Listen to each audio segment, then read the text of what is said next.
wabarakatuh.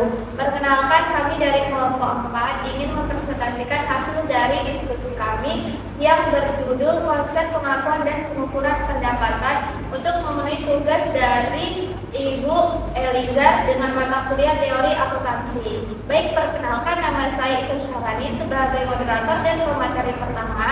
Nama saya Nasya sebagai pemateri kedua. Nama saya Dina Rahmayati sebagai pemateri ketiga. Nama saya Dewa Mawarda sebagai pemateri keempat. Baik, adapun dari materi kami yaitu konsep pengakuan dan pengukuran pendapatan. Nah, jadi ada latar belakangnya yang kami ambil yaitu laporan keuangan merupakan sumber informasi penting dan dalam menilai kinerja perusahaan, di mana pendapatan menjadi indikator utama keberhasilan dalam menghasilkan laba. Oleh karena itu, pendapatan harus dicatat secara tepat, tidak hanya berdasarkan kas, tetapi juga waktu, tempat, dan jumlahnya. Adapun rumusan masalah yang kami ambil, yang pertama yaitu apa yang dimaksud dengan pendapatan, yang kedua bagaimana konsep pengakuan pendapatan, yang ketiga bagaimana konsep pengukuran pendapatan. Baik, saya akan membahas dari materi pertama yaitu apa yang dimaksud dengan pendapatan. Menurut Kiose 2018, pendapatan merupakan manfaat ekonomi yang diterima perusahaan dari berbagai operasional utama dalam suatu periode tertentu. Nah, pendapatan dapat berasal dari berbagai aktivitas perusahaan seperti penjualan barang, pemberian jasa, penerimaan bunga, maupun kegiatan usaha lainnya. Dalam laporan keuangan, pendapatan memiliki peranan penting karena digunakan sebagai indikator untuk menguji keberhasilan perusahaan dalam menjalankan usahanya serta menentukan besarnya laba yang diperoleh. Nah, dalam akuntansi, pendapatan tidak selalu berkaitan dengan penerimaan kas secara langsung. Nah, baik, cukup sampai situ aja dari pembahasan saya, akan dilanjutkan oleh pemateri selanjutnya.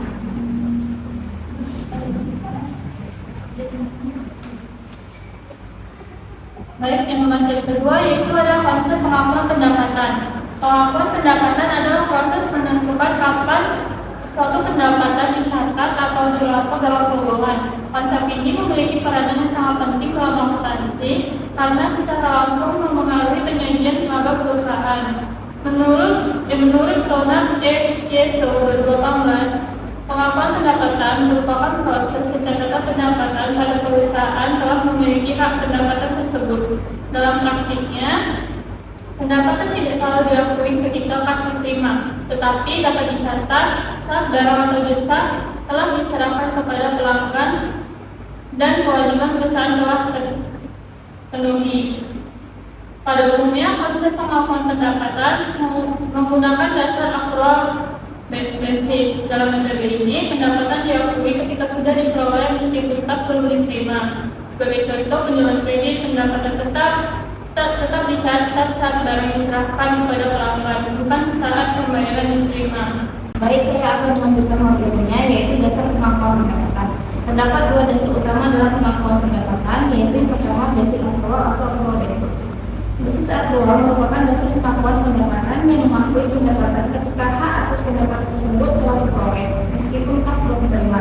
Pendapatan dicatat pada perusahaan pada saat perusahaan telah menyerahkan barang atau jasa kepada pelanggan dan telah menyelesaikan kewajibannya. Sebagai contoh, jika perusahaan menjual barang secara kredit, maka pendapatan tetap diakui pada saat barang diserahkan kepada pelanggan, walaupun pembayaran baru diterima di periode berikutnya. Hal ini menunjukkan bahwa pengakuan pendapatan berfokus pada terjadinya transaksi bukan pada penerimaan kas. Nah, yang kedua ada basis kas. Basis kas adalah dasar pengakuan pendapatan yang mencatat pendapatan hanya ketika kas benar-benar diterima oleh perusahaan. Dengan metode ini, pendapatan baru diakui saat uang dari keuangan sudah masuk ke perusahaan. Metode ini lebih sederhana dan baik digunakan pada usaha kecil karena mudah diterapkan. Namun, basis kas kurang mampu menggambarkan kondisi keuangan perusahaan secara akurat karena pendapatan dan beban tidak selalu dicatat pada periode yang sama sehingga kinerja perusahaan bisa terlihat kurang tepat.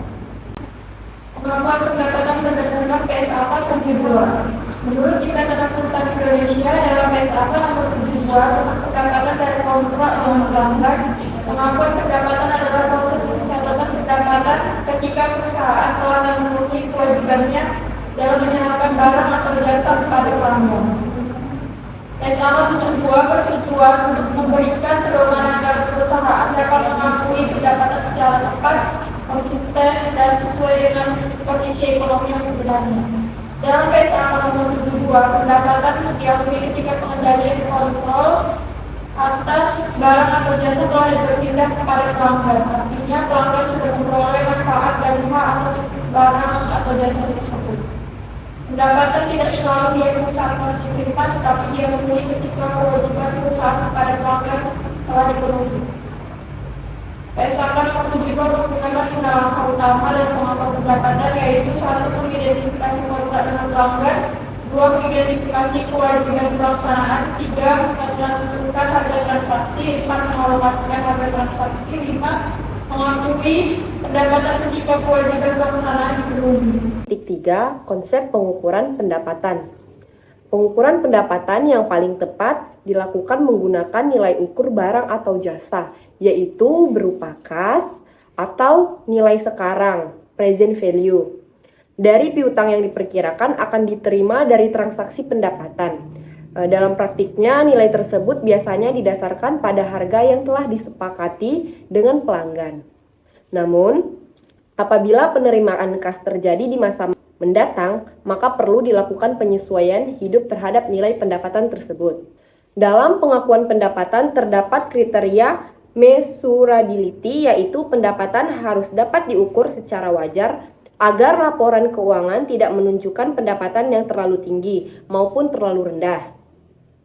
Menurut Harahap, pengukuran adalah proses menentukan jumlah uang yang digunakan untuk mengakui dan mencatat unsur laporan keuangan dalam neraca maupun laporan laba rugi. Dasar pengukuran pendapatan. Ada 5 dasar pengukuran pendapatan menurut SFAC atau Statement of Financial Accounting Concept. Nomor 5 yaitu, yang pertama, cost historis, yaitu harga tunai equivalent yang dipertukarkan untuk barang atau jasa pada tanggal perolehan atau akuisisi. Pada dasar pengukuran ini, aktiva dicatat sebesar pengeluaran kas atau setara kas atau sebesar nilai wajar imbalan yang diberikan untuk memperoleh aktiva tersebut pada data perolehan. Yang kedua, kos penggantian terkini atau current replacement cost, merupakan harga tunai yang akan dibayarkan sekarang untuk membeli atau mengganti jenis barang atau jasa yang sama yang tidak didiskontokan yang mungkin akan diperlukan untuk menyelesaikan kewajiban. Baik, segitu saja presentasi yang kami terangkan.